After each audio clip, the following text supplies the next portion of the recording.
Bom dia, terceiro ano A, tudo bem? Hoje nós somente vamos fazer livro, não caderno, livro de história e livro de português e a matéria é bem curtinha, pequena, tá? Porque hoje nós temos a prova, né? Hoje vocês vão fazer a última prova do bimestre, que é a prova de ciências, tá bem? Então a Pro colocou pouco exercício no caderno e nenhum de português, que é para poder, nenhum no caderno, nem de português, nem de história, para não pesar, para vocês não se cansarem muito, tá bom? Vamos lá, agora vamos para a história, tá? Hoje a nossa primeira aula, então, é de história, depois vocês fazem português, tá? História, página 98, tá? Vamos ler a vida dos africanos que foram escravizados. Acompanhe aí com a Pro, livro de história, página 98, que diz assim: as pessoas escravizadas ficavam alojadas em espaços conhecidos como senzalas. Isso, inclusive, nós já tínhamos falado em algumas aulas, né? Que quando os negros chegavam dos portos, depois que eles eram vendidos, né, para os senhores, para os grandes senhores, para os grandes fazendeiros, ou mesmo para os escravagistas, né? Eles não ficavam dentro da fazenda junto com os senhores, eles ficavam na senzala. A palavra senzala significa, em africano, significa moradia, na língua deles, tá? Então, por isso que o nome é senzala. Eles é que davam este nome, tá? Os senhores brancos não se preocupavam em juntar escravizados de nações diferentes, eles não se preocupavam, tá?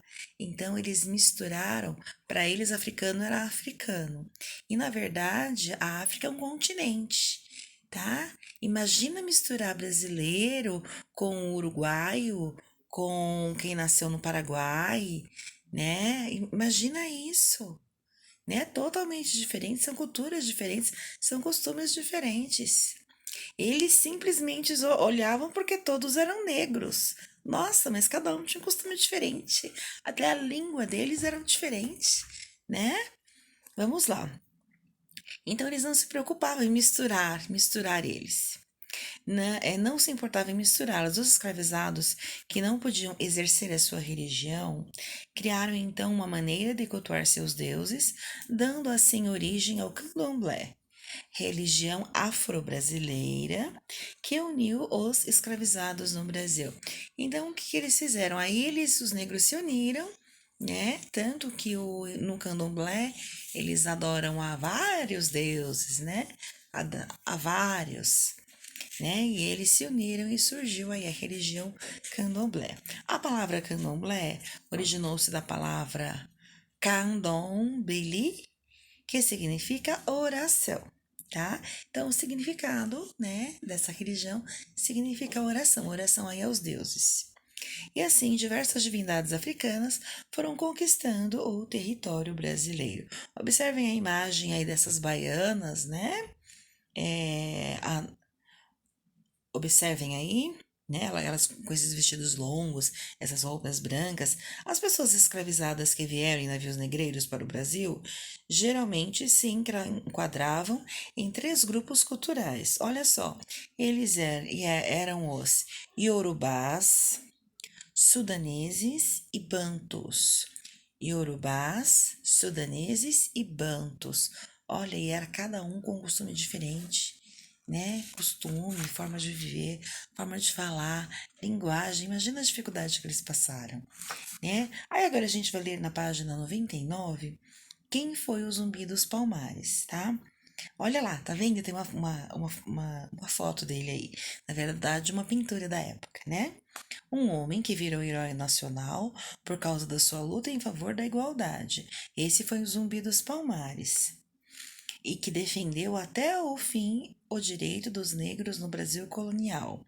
Zumbi nasceu em 1655, na capitania de Pernambuco, atual estado de Alagoas. Olha que interessante, era a capitania tá, de Pernambuco, mas não se tornou estado de Pernambuco. É onde é hoje Alagoas. Por isso que lembra que a gente falou em geografia a respeito dos mapas, como é importante que os mapas tenham data, porque aí a gente consegue verificar através dos mapas que o Brasil foi mudando muito ao longo dos anos, né? E foi mudando muito, inclusive as regiões, os nomes também. Tá? Ele dedicou, então, o Zumbi dos Palmares, dedicou a maior parte da sua vida a uma causa bem nobre, livrar os negros da escravidão. Pensando nisso, assumiu o comando do famoso Quilombo dos Palmares. Lembra, a gente caiu na prova, lembra?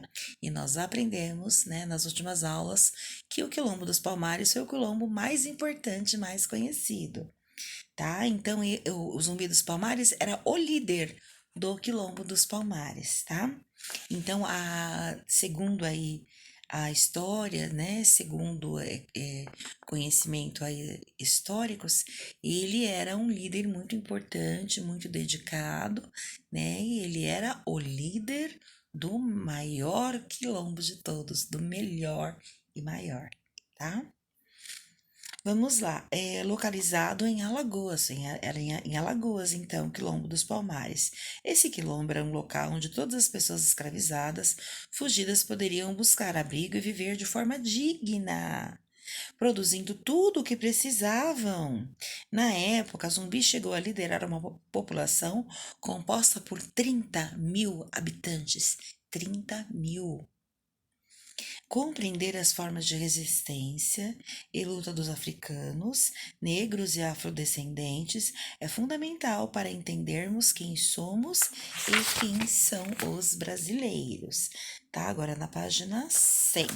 Continuando, o rapaz, conhecido pela sua coragem e bravura, sempre estava pronto para lutar contra os invasores que decidiam invadir o quilombo. Porém, depois de um ataque liderado pelo bandeirante Domingos Jorge Velho, foi capturado e condenado à morte em 20 de novembro de 1995. Tá? Atualmente, Zumbi dos Palmares é lembrado como um dos grandes líderes da nossa história e como símbolo da luta do movimento negro no Brasil. Comemoramos no dia 20 de novembro o Dia Nacional da Consciência Negra. Dia 20 de novembro, então, tá? É o Dia Nacional da Consciência Negra. Por quê? Foi escolhida essa data em homenagem à data da morte dele, que foi 20 de novembro, tá? Aqui, ó, a data foi escolhida a fim de homenagear o grande guerreiro. Vocês pintem aí ele bonitinho, tá bem? Agora nós temos exercícios, tá? Da página 102 e da página 103, tá bem?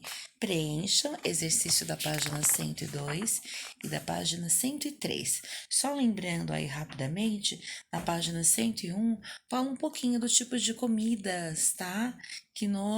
Um pouquinho da cultura, perdão, que nós herdamos, tá? Por exemplo, nas comidas, arroz, inhame, né? A banana, o coco, o quiabo, o gengibre, a melancia. Olha que interessante. Isso nós herdamos dos africanos, tá? O gosto por essas comidas, né? Eles que nos ensinaram a apreciar essas comidas, essas frutas. Na música, olha só, na música, cuíca, berimbau, tá? Isso vem dos africanos também. Por exemplo, aí observe que tem outras mais aí. Na dança, tá? Nós, por exemplo, tem o samba, capoeira, frevo, tá? Muito conhecidas, né? E na religião? Na religião, o candomblé, conforme foi dito, né? Tem muitos brasileiros que são dessa religião, e também tem os afoxés também e outros mais, tá bom? Agora então, página 102 e página 103, tirem foto, tá muito fácil, tá? Qualquer dúvida, acionem a Pro, tá? Beijos, até a próxima aula de história.